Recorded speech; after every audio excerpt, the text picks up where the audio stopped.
This is Michael Jackson's controversial song, They Don't Really Care About Us. It talks about racial inequality, police brutality against blacks, and the civil rights champion Martin Luther King.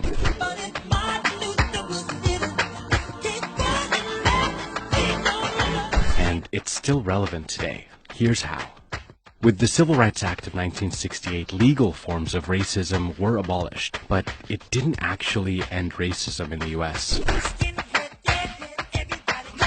It's not only about forced segregation or slurs or lynching. Professor David T. Wellman defines racism as, quote, culturally sanctioned beliefs, which, regardless of intentions involved, defend the advantages whites have because of the subordinated position of racial minorities. So, let's talk about institutional racism. It's what blocks access to opportunities for people of color. Professor Tricia Rose identifies 5 social institutions that produce and keep racial inequalities going, either intentionally or unintentionally, through housing, education, criminal justice system, media, and wealth. Housing disparity leads to low taxes, which leads to poor schooling, which leads to low education and dropouts and blacks entering the criminal justice system. And because of the media and prejudice, they receive longer sentences and can't get jobs when they're finally released, which leads to poorer communities, which leads to housing disparities, which leads to... You see the cycle there?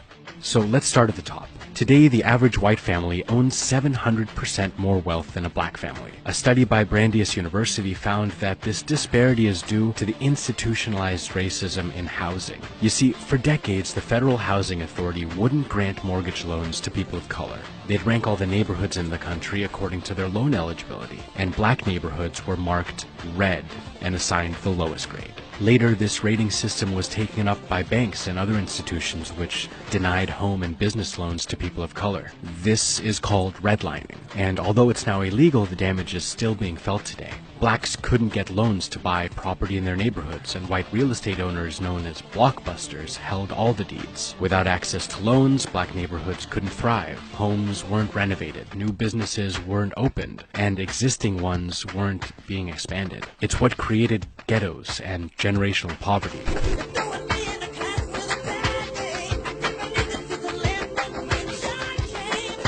Lower property values and the lack of prospering businesses meant that local tax collections were low. With nearly half of a school's budget coming from local taxes, education in these areas suffered. And when schools don't have enough funding, they can't open kindergartens or hire qualified teachers. So class sizes swell, and schools don't offer electives and upper AP classes. This education system not only fails students of color through inadequate resources, it also creates a school-to-jail track. Looking at statistics on suspension rates from kindergarten through high school, black kids are suspended and expelled from school far more often than white kids. Expelled students have a higher chance of being arrested or ending up in juvenile detention centers, where they're introduced into the criminal justice system, which again is skewed against people of color. The number of black convictions are much higher than white convictions for the same crimes.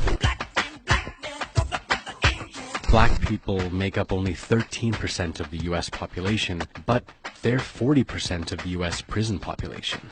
Why?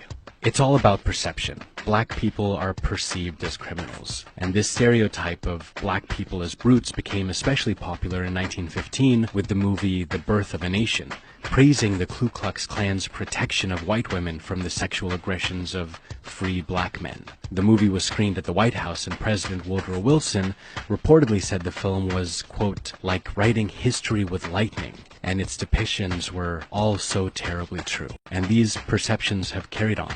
Interestingly enough, the U.S. prison population skyrocketed after the Civil Rights Act, mostly caused by the U.S.'s war on drugs, which, according to former Nixon advisor, was created to target black communities and hippies. And today, even though whites and blacks use drugs at similar rates, people of color are far more likely to be prosecuted and receive harsher sentences for non-violent drug-related crimes.